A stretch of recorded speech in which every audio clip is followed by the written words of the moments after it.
budget concerns for House of the Dragon delayed filming, and was the release date leaked for House of the Dragon Season 2? Let's talk some non-spoilery news for House of the Dragon and the Game of Thrones spin-offs.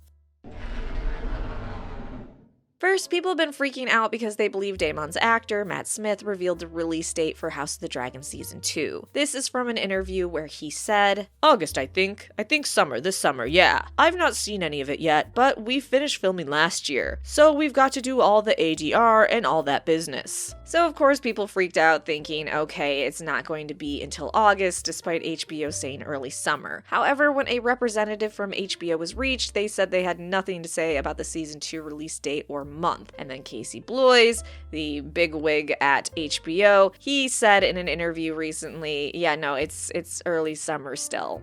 August is definitely not early summer. So yeah, when I think about the general time narrowed down, I doubt it's August. One, it doesn't fit the early summer promise, and two, waiting until August may put them in competition with Rings of Power Season 2, which will probably see a release date around September. More likely it will be June or July, and I have a feeling more late June, but feelings are stupid, so who knows. Speaking of release dates, Duncan Egg is delayed to the surprise of no one as the writer and actor strike hit the show a bit hard. So now instead of filming in March as previously announced, instead filming will begin in summer of this year. As they had cast some people based off a March filming date, that could mean they have to search for replacements for people that now have scheduling conflicts. Personally, I don't think this puts a release date of 2025 for Season 1 of A Knight of the Seven Kingdoms in jeopardy. One, there's only 6 episodes in Season 1, there's no dragons and no big battles to film or CGI, it's more grounded, less fantasy elements, so I think they'll get through it pretty fast. Us getting a Game of Thrones prequel every year alternating between A Knight of the Seven Kingdoms and the House of the Dragon is still a very real possibility. Moving on to CGI and budgets, George R. R. Martin recently talked about how spending on all these special effects is starting to get ridiculously expensive, sharing the dragons, which obviously people love and they're crucial to the plot, and there are a number of them, not just 3 as in Dany's day, are expensive. Every time a dragon appears on screen, that's a big chunk of money. So budget is an issue and always will be in television and film. I don't know the solution to that because people like their big budget films. They want state-of-the-art special effects. They want spectacle. They want all of this. Where are we going to be in 10 years from now? 20 years from now? I have no idea. Yeah, George says while he sees no solution for that problem, his solution personally is just to write more books because in books he doesn't have to worry about budget limits. He can destroy entire cities, have huge battles, and tons of dragons, and no one can tell him, hey, no,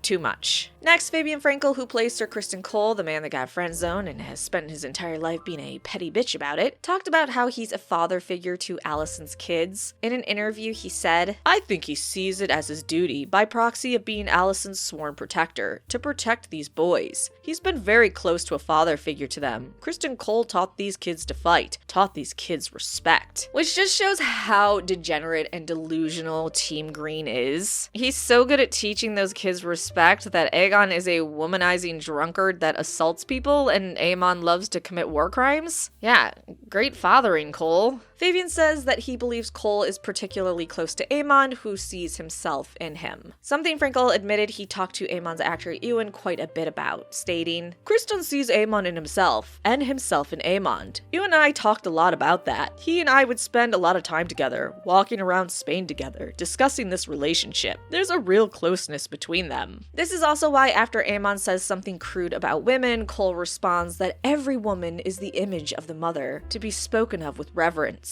In fairness, Frankel did touch on that, saying the line was supposed to be hilarious. He shared in an interview, "I remember thinking it was hilarious. There was a conversation between Sarah Hess, the episode's writer, Kara Kilner, our director, and myself when we were in Spain shooting that scene about how it should be delivered. I said it can only be funny. I mean, he's not exactly proved that every woman is the image of the mother." I kind of wonder how he'd feel if he discovered Alicent's OnlyFans feed account. Would he consider her a W word like Rhaenyra? Weird enough, he also discussed extensively how he believes Rhaenyra's rejection of Cole has shaped Cole Cole into the vengeful monster he is, that if she had completely let him go before her wedding, or not had him attend her wedding, he wouldn't have beat Joffrey to death, which just sounds like a bunch of excuses to me. Lastly, on Fabian Frankel and Kristen Cole, he shared that originally the show wanted a Jason Momoa type for the role of Kristen, which may mean they wanted a more boisterous, larger-than-life character than the reserved, uptight one we ended up getting. I like this version of Cole, but I guess since I didn't see a more Jason Momoa type Kristen Cole, maybe that one would have been better. I don't know. I'm happy with what we got. Now, lastly, in Game of Thrones news, it has been confirmed that the Sea Snake spinoff, 9 Voyages, is now an animated series instead of a live-action show. This was mainly due to budget concerns. I'm just stoked to see more freaky parts of the world of Ice and Fire, so live-action animated, I don't care. Okay, that's your news. Like, subscribe, come back for more videos.